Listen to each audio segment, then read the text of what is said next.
haven't had Doritos in a long time. It's really good.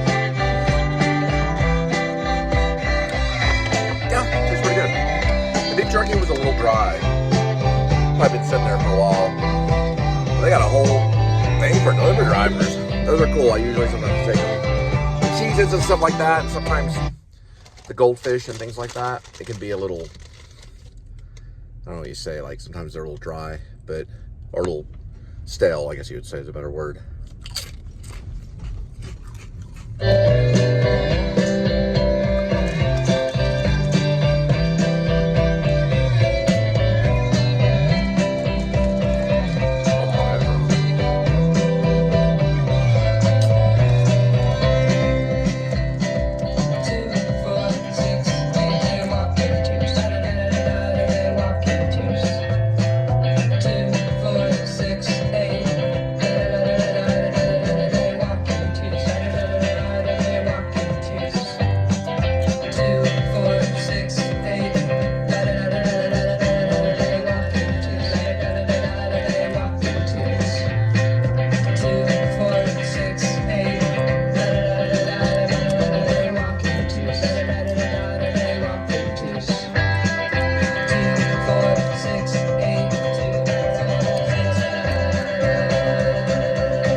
So bringing more realism to it, so that the longer it waits, the kind of more real it can because of detail.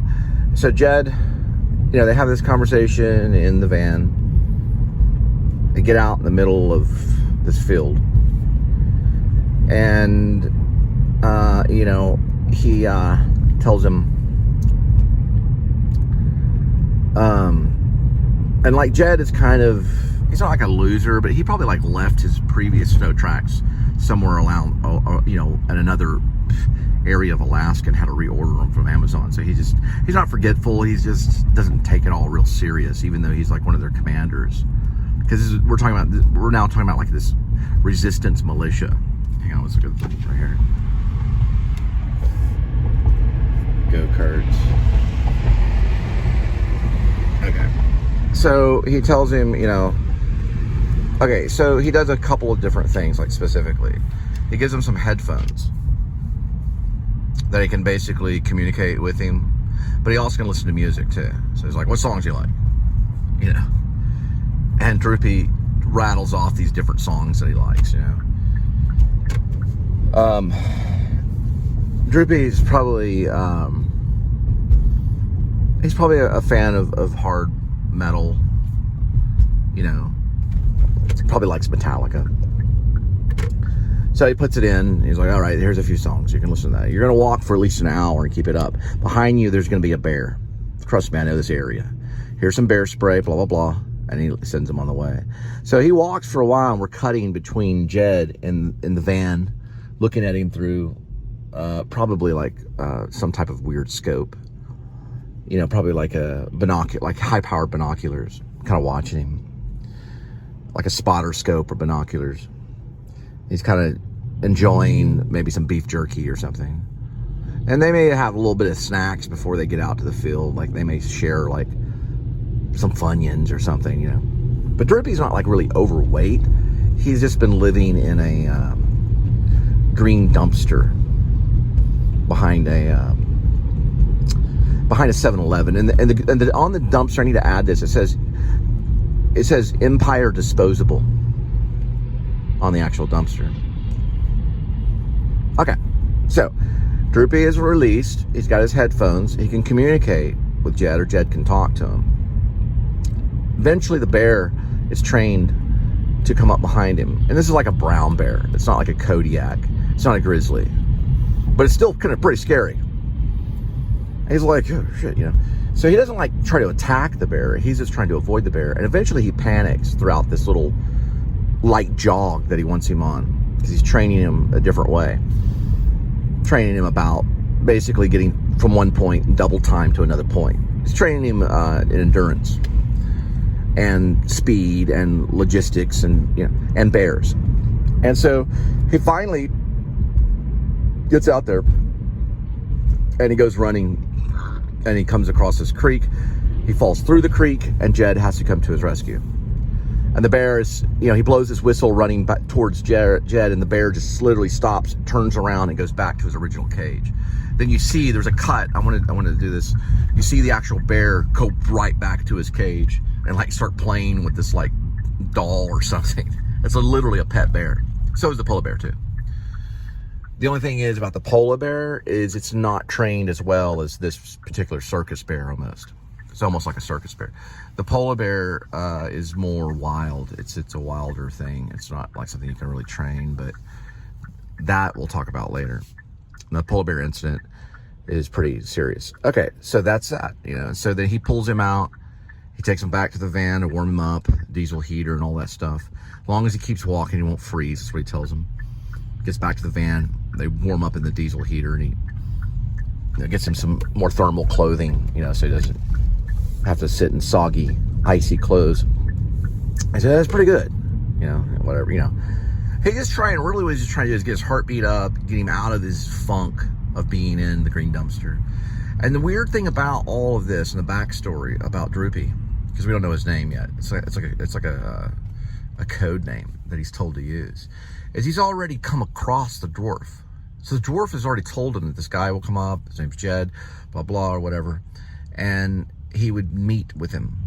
So Droopy, I guess you could say, recruited him onto his army. The rose is that way right there. You see? And so that is the relationship between Droopy and Doc. So he knows, he says at first, never heard of him, but he knows, probably because he gets the shrooms from him or something, you know, he kind of coached him a little bit to try to get it. That's how he's getting a lot of his army, right? They're these people that are displaced and they're desperate. They make a good soldier, basically. They just have to be trained and know that they can do it. And he teaches them, he's going to go through teaching them survival techniques, how to light a fire in the middle of a blizzard, you know, how to stay warm. And this will do research that I'll have to go off and do, which I can certainly find, on different tactics of staying alive in the very cold weather, you know. And Jack London is a great resource, because Jack London had to do it, the writer, you know. So it's gonna be that kind of story, you know. So it's exciting too. And then of course, then there's the Dog Night Out incident, and we're gonna get into that. There's gonna be a lot of psychology involved in Dog Night Out, like a reason why the dwarf is full of so much rage, why he wants to seek revenge. And you know, it's kind of a revenge tale in a way. I wouldn't say like the full thing is a revenge tale. I wouldn't say it's just the revenge tale. It's not like Kill Bill per se. Okay, like in Kill Bill, this is Quentin Tarantino, Kill Bill. I mean, I'm not Quentin Tarantino, but talking about Quentin Tarantino, I guess you gotta be careful how you use English. But you know, if I was Quentin Tarantino, I'd be, you know, so like, you know, it's like there's a bear. You know, it's like a circus bear. You know, it's really cool. Anyway, so here's the thing. It's not Kill Bill where in Kill Bill,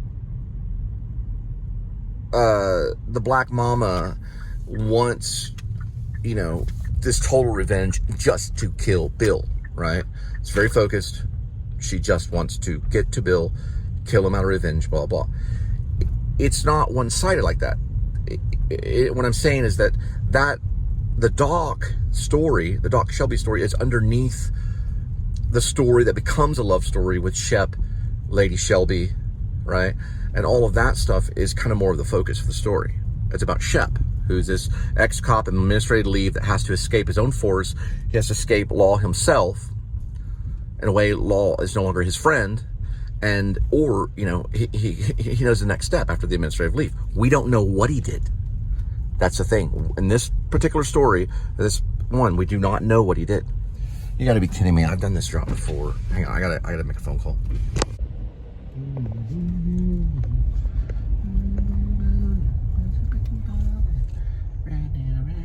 think it's maybe that one, maybe.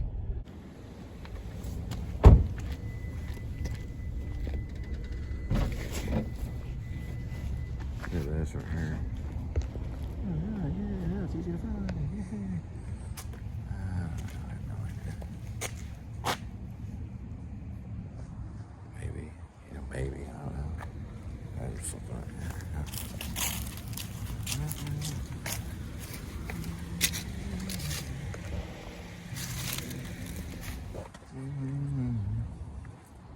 Nope.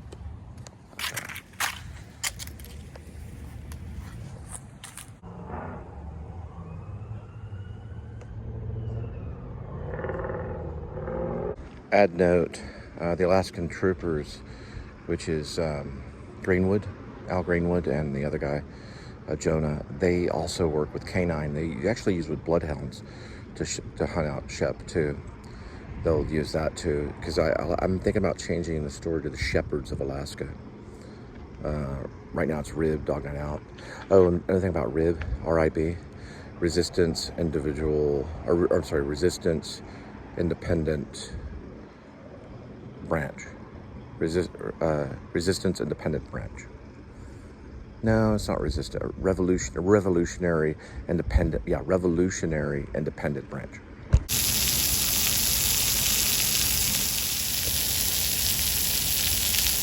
Now, and eventually, after a few days, we'll get back to Doc Shelby. But I want to give you kind of a character on Doc Shelby. He's a dwarf, very intelligent. So when he uses his laptop, he goes and does all this stuff, hacks this and hacks that, gets a hold of these people, gets this meeting set up. He walks over, he's in like a warehouse, opens this blue canister, like basically a barrel, a blue barrel, and then just drops his laptop into this vat of acid. The laptop just disintegrates right into acid. Does it all the time. That way, all of it can't be traced. He uses fake IDs and fake, he's like the hacker above all hackers. All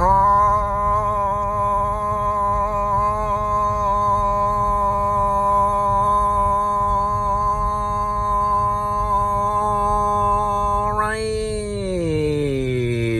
Another night of delivery. We'll head back to see Linda and Kitty. All right, so there is going to be kind of a cool song by a band. One of them was in Licorice Pizza, and it's going to be at the bar in Alaska when he finds Lady Shelby. And so it's like playing kind of like on a jukebox. And then it can like switch to like non-diegetic, and they're like, I don't know, on snow horses. Not snow horses, I'm sorry. They're on snow sleds. Probably what would be really cool is if they're being pulled by snow dogs, because you can go to these things, and he knows about it. Like Shep heard about it. It's like, hey, just pay him cash and everything. We just go up there and hang out with these dogs, and they'll pull you through this little thing, you know. And it's like, I don't know, that could be cool. Or, you know, since that's kind of cheesy, maybe like they're on a sled, you know, like going down. I don't know, I'll figure something out. They're doing something fun, and then it's playing that music, you know. There's like snow, you know, and you see the glistening of the mountains, and it's kind of like that montage moment. So it goes from diegetic, from the jukebox, to non-diegetic, which is the theme music, playing, you know, with the two lovers. Really, she should be with the dwarf, you know, but she's sick of him, I guess, so she hangs out with Shep. So basically, they're at the bar. And then he asked her, you know, like, well, tomorrow I could come by and maybe pick you up, and Buster and I, we could all go out, and, you know, and maybe he hooks Buster up to the snow dog thing, so Buster can get some exercise. And, you know, they're like, yeah, he should do okay. You know, it's just like a one round, you know, because those dogs are in shape, so maybe not. But Buster's a German Shepherd. So then you get Buster, who's pulling him with a bunch of other snow dogs, sled dogs, and they're all, you know, they're being pulled down this little trail, and it's got the, you know, the da da da da da da da da da da da da, you know, it's got the song on, and then, you know, that's moment. It's kind of 1980s, you know, the montage scene with the Karate Kid, you know, where they're doing all the fun stuff at the fair and stuff. He's that kind of thing for a little while, so you get away from all the negativity or whatever, the polar bears and stuff. And then that's a sequence, and then, you know, they kind of fall in love, you know, that kind of thing. Also, I was thinking about maybe, instead of using that Licorice Pizza band, maybe David Bowie's song, Wake Up, Sleepyhead, Get Out of Bed, and da-da-da. Oh, you know, that one by David Bowie. That would be really cool, because, you know, it's like he's waking up to go get, you know, to go pick up Lady Shelby, and he's waking up an alarm, and the dog's all running around in a circle because he's excited because he gets to see her and that kind of thing. So there's like a happy moment, you know. I think Bowie would be good. It's called "Oh You Pretty Things," I think, or maybe another Bowie song. I don't know. Bowie's always really good with cinema.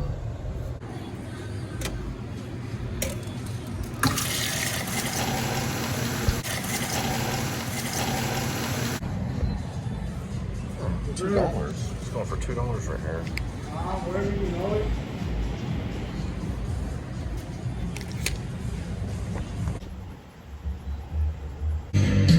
All right. So I was thinking, like, exactly. Well, I was thinking, like, I was watching Slow Horses, which is LMI5 story, you know. So I was thinking, you know, Dog Night Out, this definitely sounds like a code name. They have code names. They're probably a militia. So the story is just kind of like finding me. And then I realized, okay, well, what is Rib? Well, Rib originally came from, I'll just tell you the whole thing about Rib. I got attacked because of me being stupid. Luckily, I didn't get killed or really injured, but my rib got injured, and it still even hurts at times today. And I wrote another book called Chin, which was like a 300-page book, and then there was Chin Part 2, which was almost like journal entries, but it was fiction. It was fiction, but it was like journal entries, kind of almost in a way, because of what was going on in my life during COVID. Now, Rib, it turned out I was thinking, well, what is Rib? And I thought, oh, I know, revolutionary, independent branch. They're a militia known as the Rib. And they're probably from, like, maybe there's another militia that they're maybe connected to or something I've heard about. Because people are in militias. And they just happen to be out in Alaska. So that gets that out of the way. Then I thought about another title, and I really like the title, The Shepherds of Alaska. Because for one thing, the German Shepherd. The German Shepherd's used in it. Also, there's going to be bloodhounds in it, too. And then even the two state troopers could have, or the Alaskan state troopers could have German Shepherds, too. They have a canine unit. And then you have, you know, Buster, who's a German Shepherd. Then you have Doc Shelby, who his dog, who was named Doc, who died, you know, when he was on the streets, was a German Shepherd that watched over him, you know, while they struggled. Then they rose up because of lawsuits and stuff, and because of stock exchange, they became very, very rich pretty quick. So there's a few German Shepherds in it. And Shep, it all just kind of, it's weird. It all just kind of worked out. Shep, its real name is Shepherd. The Shepherd of Alaska is one title, or the Shepherds of Alaska. It could be plural or singular. I'll have to find out. It might be the Shepherd of Alaska.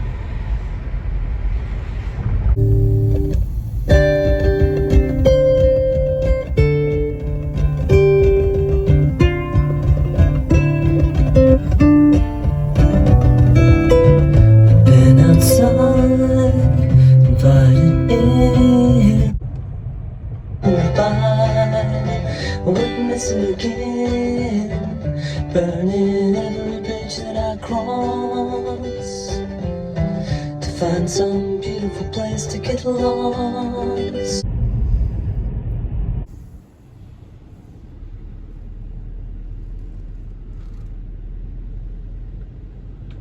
There's Skinny Midnight, also known as Midnight Kitty, and Amy the Witch. How are you doing? Look at you, easy bird. And Skinny Midnight will be eating.